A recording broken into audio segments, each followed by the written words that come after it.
Hi, I'm Kathy O'Donnell, and this is my informative speech. Audience, would you please introduce yourselves? Hi, I'm Les. Diane. I'm Sean. Hannah. And the cameraman is Ryan. Here are my three 3x5 cards. Today I'd like to share with you a story of my two boys. Boys who are now grown men who could not be more different, but at the same time couldn't be more similar. Grown men who, through their personal choices, have made their own impact on peacekeeping and peace building in the world. We cannot confront all challenge and conflict through head-on force. There's a time for force through military involvement and a time for involvement with peacekeeping measures. My three main points today is we'll talk about peacekeeping and peace building in the world through military involvement and also through organizations like the Peace Corps. We'll also discuss the contrasting roles between the military and the Peace Corps, and we will show how our personal choices can affect both peacekeeping and peace building in the world. The world today is full of violence, and it's reaffirmed every time we pick up a paper or we turn on the TV. We, in our own decisions, can affect world peace in various ways and counteract this violence. In the 2,500-year-old book, The Art of War, it says that he will win who knows when to fight and when not to fight. On to my first point. There are both peacekeeping and peace building in the world. Throughout my life, I'd heard the stories of my stepdad and my father-in-law, who both served in the military in World War II. They're the generation that saved the world. But through the passage of time, it had diluted my memory and I think the world's memory of that. Although I was always very grateful for everything they'd done for us, I think it wasn't truly brought home until my boys made it personal through their decisions and their choices in their lives. But we'll talk more about that in a little bit. We want to talk today about the military involvement in peacekeeping and peace building, along with groups like the Peace Corps' involvement. We want to talk about the contrast in their roles as well. But right now, let's talk about the military in broad terms. The United States military consists of the Army, Navy, Marine Corps, Air Force, and Coast Guard, and they're the strongest and most respected military in the world. When we think of the military, we don't think typically of them as peacekeepers or peace builders, but we think of them first and foremost as the organization that comes in to resolve conflict in foreign countries through military force.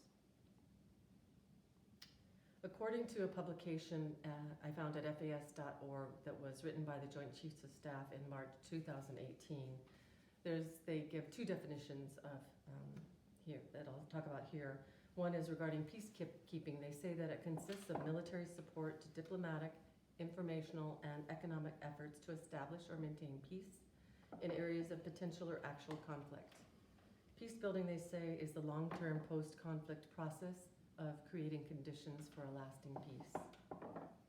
The Peace Corps was established on March 1st, 1961, under executive order by President John F. Kennedy. In a statement, President Kennedy says the following about the Peace Corps. To quote, he says that Peace Corps volunteers will dedicate themselves to the cause of peace and development, and their main job is to teach the people of the countries to do for themselves the necessary jobs to develop their countries. Now on to my third point, and here I want to talk about my boys. When our youngest son was graduating high school, a picture of him is right here. He was getting ready to graduate high school, and he had been accepted to a college in West Texas and received a football scholarship. A month before graduation, he told us that he had enlisted in the Marine Corps. This came as a surprise, as he had not discussed his decision with us. While I was beyond proud of him, I was also selfishly terrified, as we were at war in the Middle East, and I was not sure if my boy would come home. In his 4 years during enlistment, he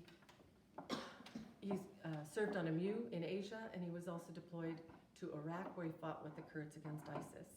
Each time he'd go on a mission, we never knew if he'd come home or if we would see our boy again. To quote my son, when I asked him about his military enlistment, he said that you cannot have peace without war, and you can't remove violent regimes without violence. He enlisted because of the press and all the horrible things that ISIS and atrocities they were committing, and it motivated him to enlist in the military. And our oldest son took a very different path. He was a political science major, and with an interest in international relations, but he wasn't sure how to follow or pursue international relations. He said through his gratitude and his fortunate life that he felt that he wanted to pursue international relations and help people that had a less advantaged life than he had. Also, his love of language and travel motivated him to enlist and serve in the Peace Corps. So he finished his college degree and he applied to the Peace Corps and he was assigned to Cameroon.